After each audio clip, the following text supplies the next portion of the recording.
The state taxed his guest house as a residential property for 24 years. Then it demolished it as an illegal structure. But watch the moment when the judge opens the very first tax receipt from 2000. I built this guest house in 2000. Every year I paid taxes on it as a residential property. For 24 years, I have every receipt. Last year, a developer bought the neighboring land.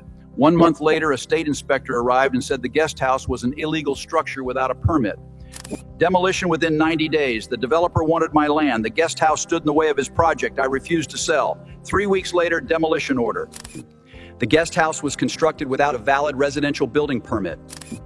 Under the state building code, all residential structures require a valid permit regardless of how long they have existed. Tax payments do not constitute proof of legal construction. The demolition was carried out in accordance with state law. A complaint served as the basis for the inspection. I am opening the state tax receipts dating back to 2000. Harris Guest House. Classification residential property. Signature state inspector.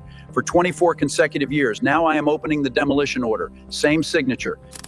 The same inspector who recognized this structure as a residential property for 24 years now calls it illegal.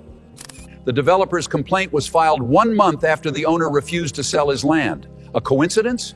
You cannot collect taxes on a property for 24 years and then claim it is illegal. The demolition was unlawful. The state will rebuild the guest house at its own expense and pay $95,000 in compensation.